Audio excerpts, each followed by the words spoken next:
You're listening to Aviation Marketing Hangar Flying, the community for the best sales and marketing professionals in the aviation industry. You can't learn to fly just from a book. You learn from other pilots who know the tools, the skills, and the territory.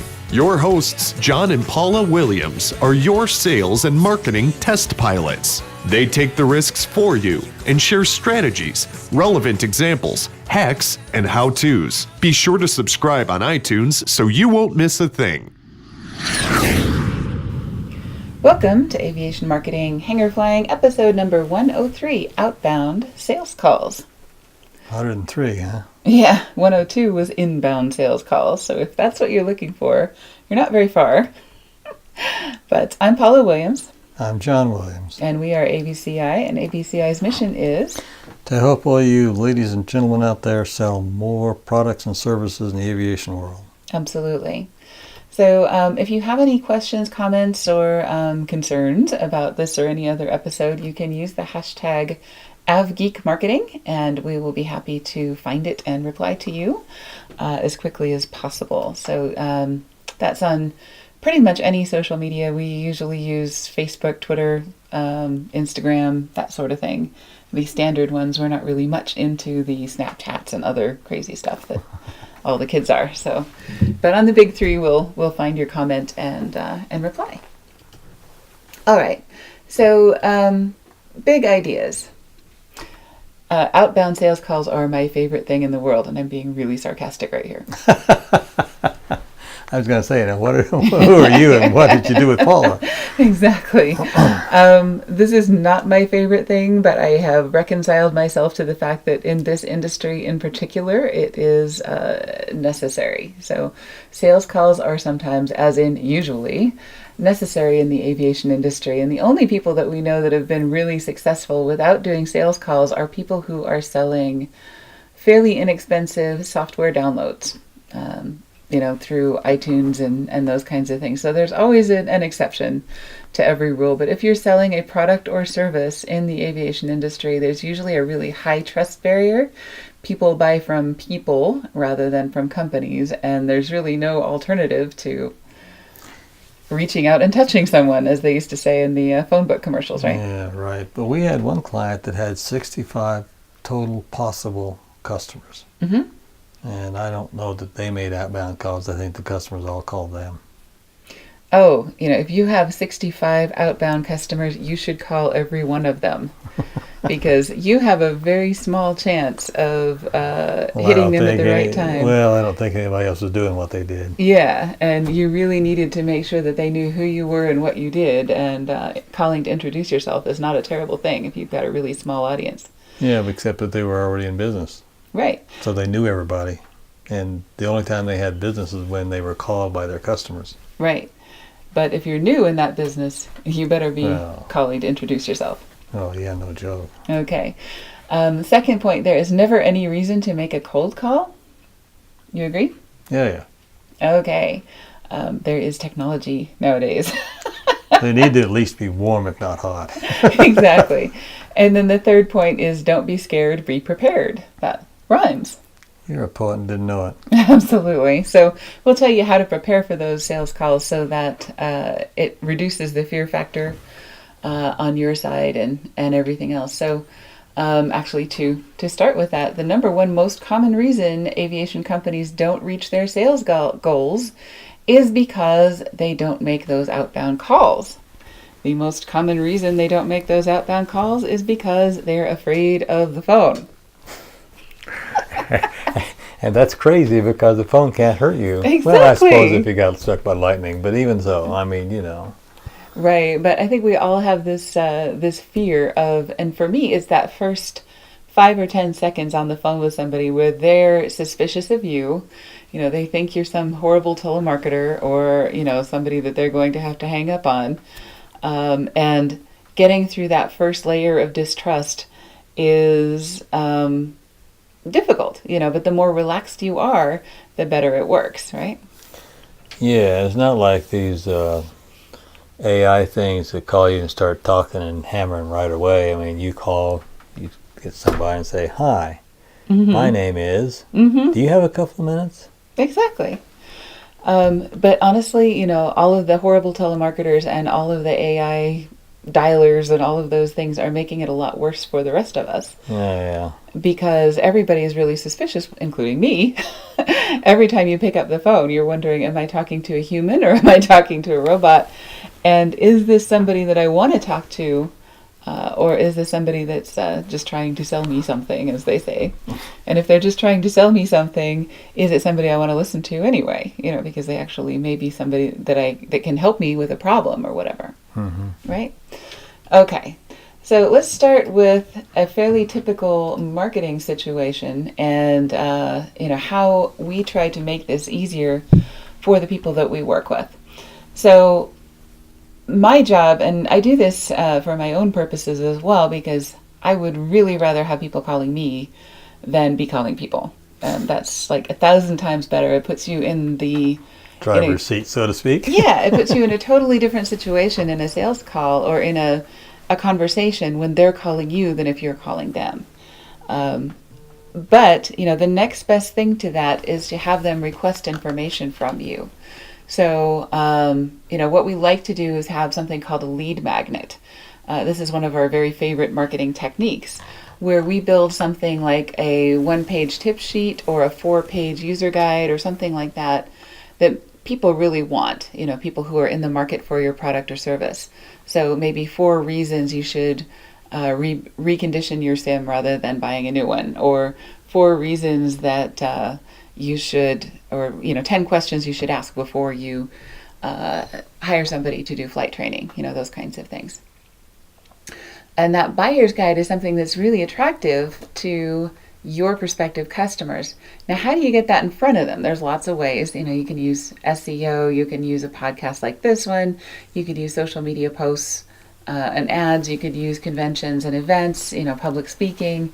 You could go on for days, magazine ads, email broadcasts, whatever it takes to get people to notice your tip sheet or your buyer's guide or whatever it is that you have.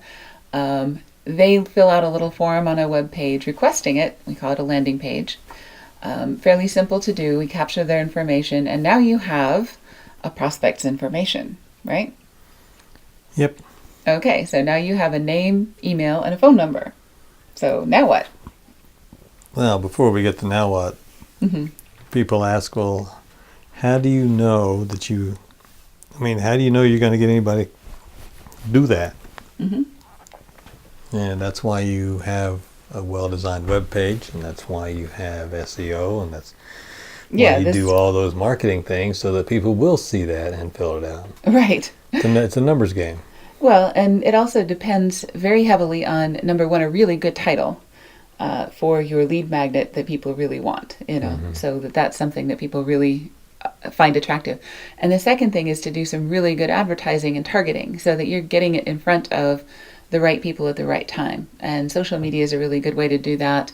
SEO is a really good way to do that.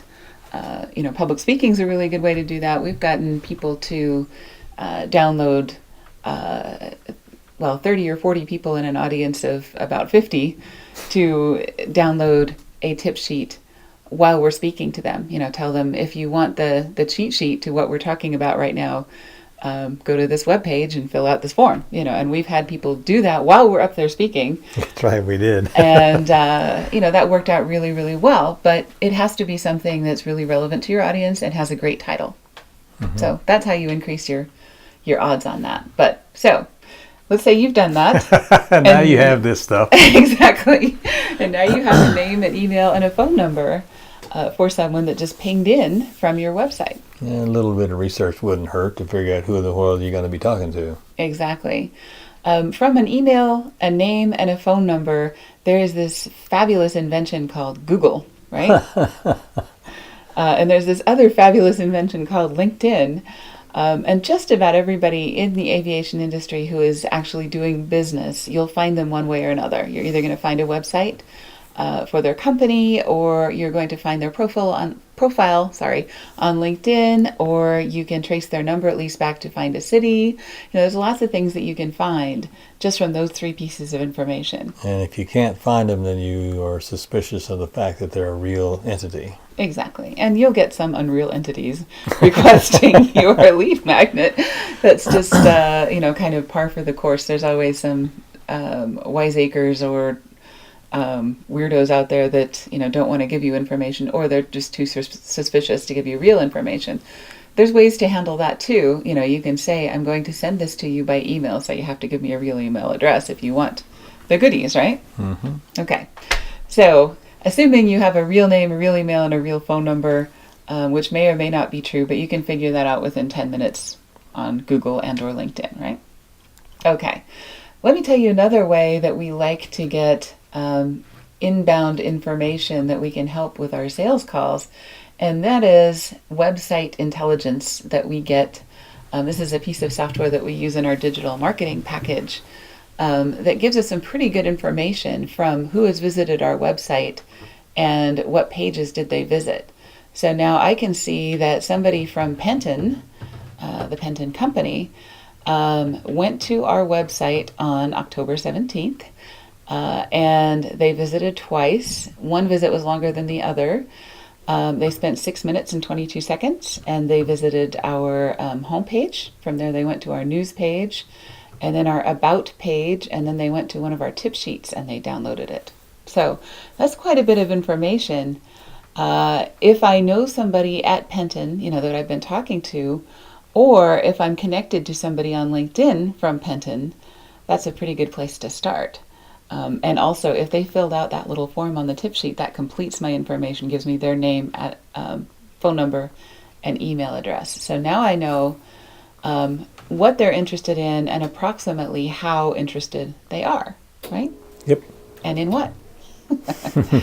So, all of this information really makes me feel a whole lot better about picking up the phone, because part of the fear comes from uncertainty. I don't know if this is somebody that wants to talk to me, but if I know that they wanted to know about some of the news articles that we had done lately, and I know they wanted to know about ABCI, and I know that they've read that because they spent quite a bit of time on that page, I don't have to tell them all that. They already know who I am. So when I get on the phone with them, I can figure out what tip sheet they were after and talk to them about that particular piece of information. All right. Another thing is LinkedIn, and we touched on this just briefly, but we also have a tip sheet for LinkedIn prospecting. So, even if you don't have people coming to you, you can find out more about the people that you need to contact by using LinkedIn. And we've got a nice little process that we go through to, find people at a particular company in a particular position, find out as much as we can about them, figure out a couple of opening talking points.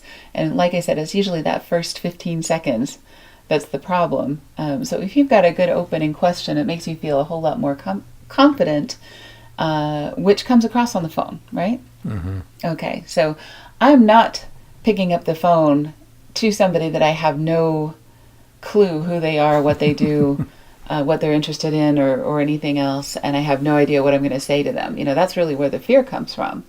So, if you know all of those things, and you also know that their kid plays soccer, because you've traced it down to maybe a Facebook profile, or that they went to school at the University of Utah, where I went, then I've got something to talk to them about. And I feel a whole lot more comfortable with this person because this is a real person. This is not just a lead, as they say, right? Yeah, I hope I've been recording. Okay, I hope you have too. So what is the difference between salad and garbage? About an hour and a half. Yeah, exactly. That's a quote from Dan Kennedy. He always talks about this over lunch, where we're sitting there eating salads and going, ew.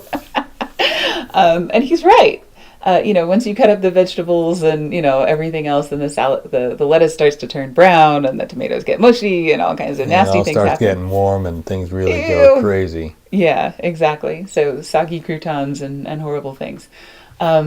The same sort of a phenomenon happens with a prospect. Not that the croutons get soggy, but this person has been really, really interested in a particular topic, but now he's on to something else, right?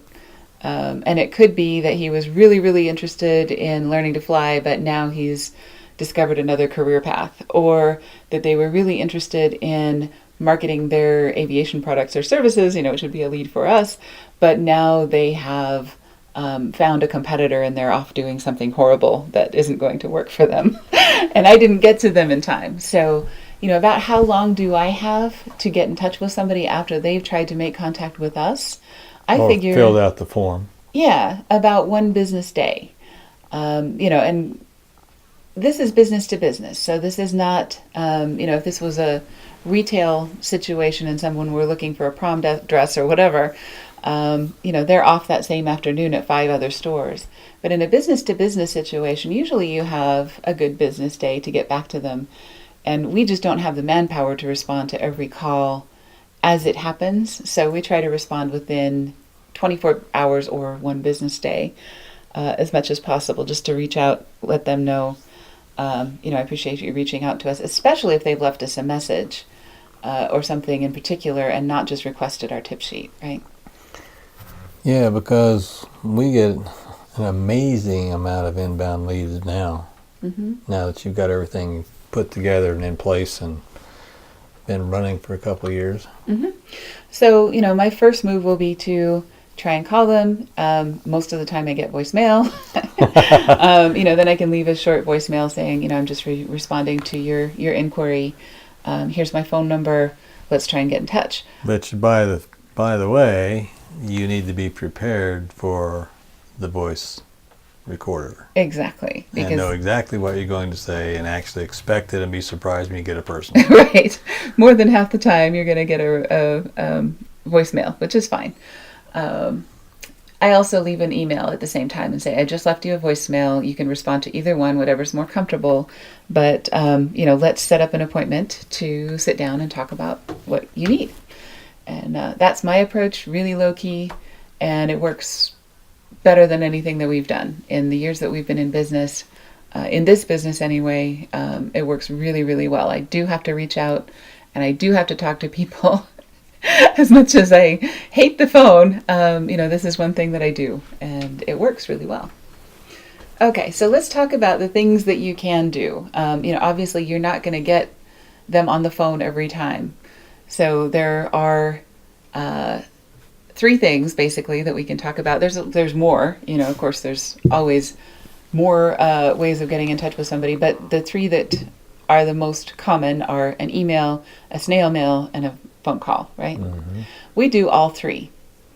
And the reason is because more than half the time we're not going to catch them on the phone, but the phone call is the most effective. So I will take that chance, that 50% chance that I'm going to get them on the phone, and at least be able to set up an appointment to talk to them at some point in the future. And that phone call is almost never an in-depth phone call. That first phone call is just a, thanks for requesting some information. I don't know if you've got time in the next week or so to sit down and have a conversation. That way they come prepared, they're not caught off guard, I'm not caught off guard, I can spend more time researching their company, I can find out more about them between now and then, and so on. So most effective thing is a phone call. Second most effective thing is a snail mail, which is real. It's a tangible thing that they actually get in the mail that makes it feel like you're a real company. So, we will also send, usually after that first phone call, what we call our blue folder, right? That's right. The mysterious blue folder, which is actually just an information package about our company, just some general information about the products that we offer, some testimonials from customers, a DVD of a movie of a customer talking about his experience with us, and some other things in there that a new customer would probably want to know, right? But it's well designed and rather, I guess, understated elegant. We like to think so. But every company should have a blue folder, right? Every company should have an information package that they send out in response to a casual inquiry, right? Mm-hmm. Okay. And the least effective is an email, but we do it anyway. Because you want all bases covered. We want all bases covered, and because sometimes that's the easiest and quickest way for people to respond to us. We also occasionally, rarely nowadays, get a fax. Yeah. Almost never, but very occasionally we will get a fax. So, like I said, there's always one more thing that you can add to this, but these three at least, there is no reason if, you're like us in a business-to-business situation, then there is no reason not to just do these three things. Right. You can do all three within 10 minutes, and if you're getting less than 100 inquiries a week, it's fairly simple to just knock off all three pretty quickly. And this is really the most important thing you can do to grow your business, is making sure that you're responding to all those inquiries, right? Mm-hmm. Okay, cool. So why does the phone work? Why is it the most effective thing on that gradient we just talked about? Because you're talking to a person. Right. I mean, you can respond real time to their questions. And you can get a sense through the tone of voice of their belief, disbelief, or questioning, or, are you sure?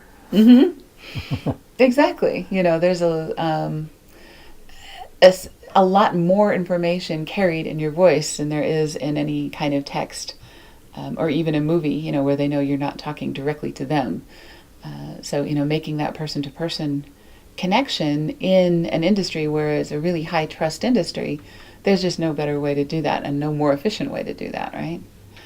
And here are the reasons that we don't want to do it.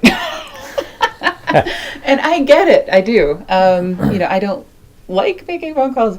In fact, up until about a year and a half ago, I did not make phone calls, and our business suffered because of it. We somehow struggled through with marketing, but it is so much more effective when you combine marketing with phone calls.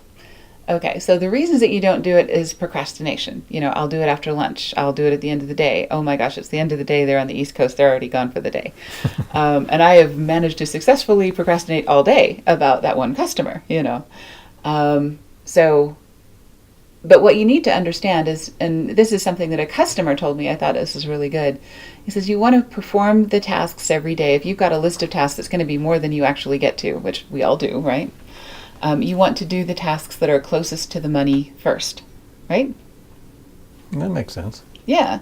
So, if you've got a bunch of things on your plate, one of them includes fixing something on your website or updating a piece of technology or sending an email or whatever, that the most effective thing that you can do is make the phone call, right? Mm-hmm. That's the closest to the money. That is the most effective way to get a sale in the shortest amount of time.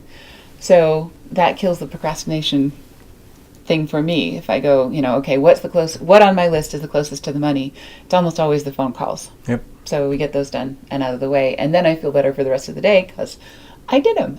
I don't have to do them anymore, right? Till tomorrow. Okay.